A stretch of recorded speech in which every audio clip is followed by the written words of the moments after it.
자, 살충제 계란. 이 여파로 식품계에는 비상이 걸렸습니다. 식품계뿐만이 아니죠. 학교 급식도 비상이 걸렸고요. 심지어 군대에서도요, 계란 사용을 금지했다고 합니다. 자, 살충제 계란으로 인해서 우리 사회 실생활에서 벌어지고 있는 천태만상 하나씩 저희가 짚어보도록 하겠습니다. 먼저 첫 번째, 살충제 계란 여파 천태만상입니다. 323만 개를 먹어야 해롭다. 이거 무슨 얘기입니까? 그게 무슨 얘기냐면요. 이겁니다. 이런 문제가 터졌을 때 가장 걱정되는 그거지 않습니까? 몸에 안 좋다긴 하는데 얼만큼 먹으면 진짜 안 좋을까? 네. 왜냐면 지금부터 뭐 조심하더라도 이제까지 먹은 계란을 어떻게 할 수가 없잖아요. 그렇죠. 그래서 이제 거기에 대한 얘기들이 나오는 건데, 피프로닐이라는 이제 치사량, 네. 그 화학물질 치사량이 몸무게 1kg당 97mg이랍니다.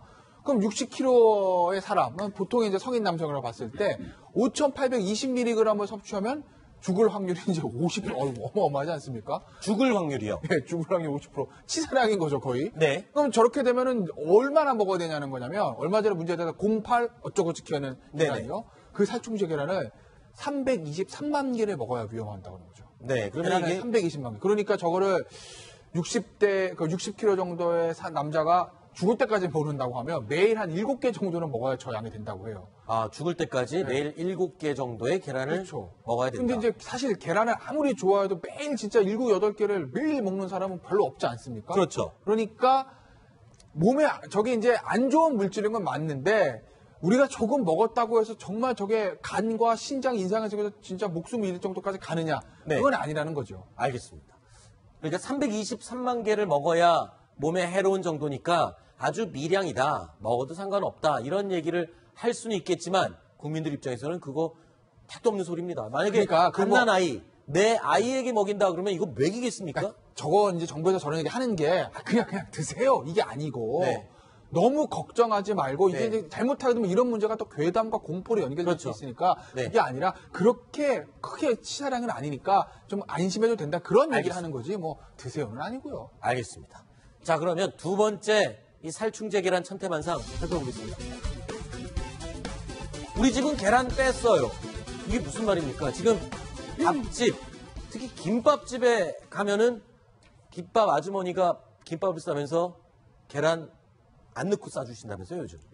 이게 참 이렇게 조금 전에 말씀드린 것처럼 인체에 아주 극히 해롭거나 당장 무슨 일이 일어나는 게 아님에도 불구하고 국민적으로 이게 혼란이 빚어진 상황이 참 안타까운데, 지금 식당가들은 난리라고 합니다. 말씀하신 것처럼 김밥집에서는 우리 집은 계란 안 쓴다. 냉면집에서는 냉면 뺀 그런 계란은 뺀 냉면에 냉면을 빼면 안 되죠. 진짜. 네, 그렇습니다. 하여튼 그런 계란 안 쓰는 빵집부터 시작해가지고요. 네. 그 소비자들한테 안심을 시키기 위해서 여러 가지 노력을 하는데, 아까 말씀드린 것처럼 이 국민적인 불안을 이렇게 키운 건 다 정부입니다.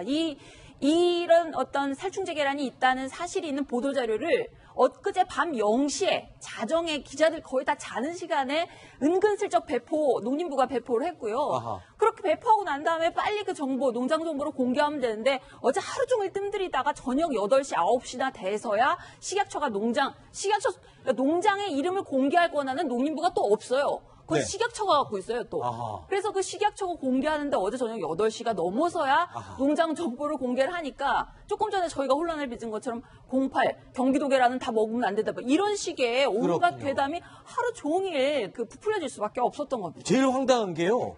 식당의 주문 중에 오므라이스를 주문하면서 계란을 빼달라고 한답니다. 오므라이스에 계란이 없으면 그냥 볶음밥 아닌가요? 아니 근데 제 그냥 친한 취재원이 오늘 그 식당에서 비빔밥을 주문해서 먹었는데, 네.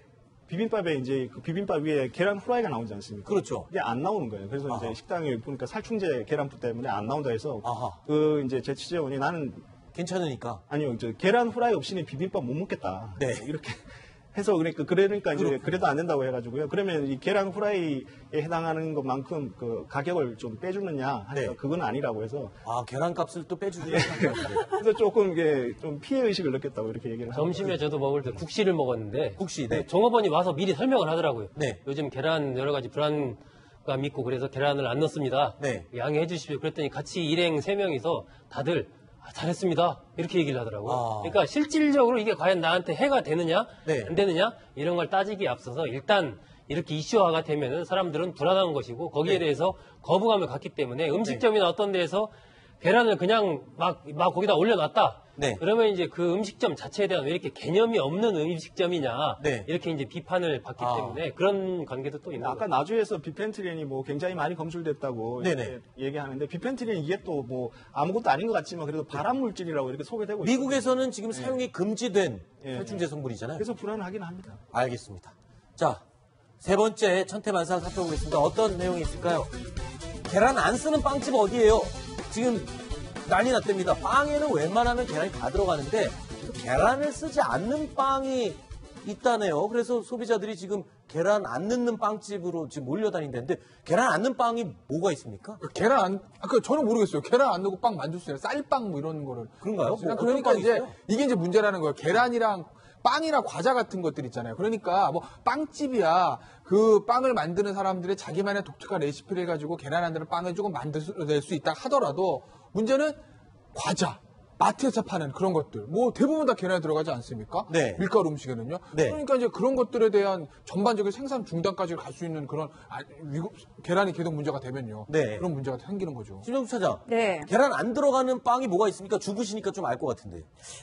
일은 별로 안 하는 주부인데요. 네네. 어쨌든 치아바타나 베이글 뭐 이런 빵들 베이글. 그런 빵들은 뭐 계란을 안 쓰는 빵이라고 하는데 네. 말씀하신 것처럼 그 극소수의 치아바타 베이글을 뺀 나머지 대부분의 빵에 계란이 들어가고 게다가 분유에도 계란이 들어갑니다. 아. 지금 엄마들 카페는 난리가 났습니다. 특히 분유 먹이는 엄마들 네. 또는 모유수유, 내가 뭔가를 먹어서 모유수유를 하는 엄마들 같은 경우에는 사실 뭐 인체에 해롭지 않다 이런 얘기를 아무리 얘기해도 그 사람마다 다른 겁니다. 아기들 같은 경우, 흰생아들 같은 경우에 면역력도 굉장히 그 취약할 수 있고요. 네. 사람마다 그리고 아주 작은 그 소아들이나 뭐 네. 노약자들 같은 경우에는 이게 면역력이 제각각이기 때문에 그게 어떤 반응을 일으킬지 사실 아무도 모르는 거거든요. 그렇죠. 그렇기 때문에 그 부분에 대해서 이제 그 개인적으로 정보를 공유하려는 그런 흐름들이 지금 나타나고 아니, 안전한 계란을 주부들이 따로 구입하기도 한다는데 안전한 계란이 따로 있습니까? 뭐 되게 비싸다면서요? 왜냐하면 그게 비쌀 수밖에 없는 게요. 이 결국 살충제를 뿌리는 게 아까 이제 허만섭 사장도 얘기하셨듯이 좁은 이 우리에서 닭들을 모아 키우는 거 아니겠습니까? 아, 그렇지 않게 그렇죠. 키우는 그럼 뭐 그냥 넓게 그냥 목장에서 아. 닭 풀어놓고 키우면은 살충제 안 뿌려도 되겠죠. 네. 흙목욕하면 진드기 없어진다 아닌 그런 거 네네. 아니겠어요. 근데 그렇게 하면은 단가가 비싸질 수밖에 없죠. 예를 들어 한 공간에 닭을 뭐 10마리 키울 수 있는 건 2-3마리밖에 그렇죠. 키우니까 30알에 10,000원이라고 그러는데. 비싸네요. 30알에 10,000원도 비싼 게 아니죠. 아, 그래요? 제가 시골서 자라면서 그 네. 닭이 알 낳는 것도 보고 알도 이렇게 만져봤거든요. 따끈따끈하게. 따끈따끈합니다. 네, 그 네. 느낌 저 아직도 안 잊혀지는데 그런 정도로 그건 진짜 친환경 달걀이죠. 그렇죠. 저는 이번 사태를 통해서 보면은 이번에도 농장들이 친환경 농장이었단 말이에요. 네. 그래서 이 파장이 아마 친환경 어떤 농작물이나 친환경 이런 생산품 아하. 이런 쪽으로도 상당히 불신이 좀 커지지 않을까 하는 그런 걱정도 좀 됩니다. 자, 앞으로 진짜 문제 없는 거는 뭐 그냥 친환경이라고 그러지 말고 진짜 오리지널 참 친환경 뭐 이런 식으로 길어지지 않을까 싶네요. 자, 네 번째 천태만상 보겠습니다. 살충제 계란. 아, 그래요. 이것도 저도 궁금했습니다. 그러니까 일단 가지고 있는 계란 마트에 들고 가거나 가게에 들고 가면 환불을 해줘야 될 거 아닙니까? 문제 있는 계란이니까. 어떻게 환불받으면 됩니까? 네, 대형마트에서 산 경우에는 구매 영수증과 그다음에 구입한 계란을 가지고 이제 환불을 할 수 있는데요. 영수증이 있으면은 환불해줘요, 마트에서는요. 근데 보통 이제 대형마트에서는 뭐 계란을 뭐 한 알 이렇게 사지는 않고요. 그렇죠. 판으로 사니까. 예, 판이나 뭐 12개나 이런 식으로 사는데 그 중에 한 알도 이렇게 소비하지 않고 고스란히 다 가지고 이렇게 가서 이제 다시 뜯으면 안 된다고요? 예, 그렇게 했을 때만 환불이 된다 이런 식으로 지금 알려지고 있습니다. 그렇군요. 그러면 또 이게 안 된다는 거죠? 까서 먹은 거는 그럼 버리는 수밖에 없겠네요. 문제 있는 달걀로 확인이 됐으면. 왜요? 뭐 거의 안 된다는 거죠. 거의 안 된다는 아니, 거. 왜냐면 마트에서 계란, 그는 당장 어제 밤 11시 사오지 않는 이상 사오면 대부분 하나는 먹잖아요. 그렇죠. 그리고 뜯어야 코드가 보이잖아요. 그렇잖아요. 글자가. 예, 그리고 네. 사실 영수증 그렇게 매일 보관하는 사람 별로 없지 그렇죠. 않습니까? 그렇기 때문에 실질적으로 환불받기 어렵다고 봐야 되고요. 지금 네. 중간상이나 중간에서 또 그 물량을 받은 이런 쪽도 지금 유통이 안 되기 때문에 창고에 계속 쌓여 있을 거 아닙니까? 그러네요. 이거 내일까지 이제 검사가 끝나서 빨리빨리 이상 없으니까 이건 유통하세요. 네. 해서 빨리 된 건 다행이지만 그렇지 않고 조금 더 늦어지는 것들은 정말 그 중간상들도 상당히 손해를 좀 볼 것 같습니다. 네. 그래서요, 저희가 뭐 지금 살충제 계란 때문에 벌어지고 있는 여러 가지 웃지 못할 그리고 속상한 이야기들이지만 천태만상 몇 가지 이야기를 좀 살펴봤습니다. 자, 5가지 이야기 살펴봤고요. 6번째 소식이 또 준비되어 있습니다. 이제 5위로 저희가 꼽은 내용인데요. 확인해 보시죠.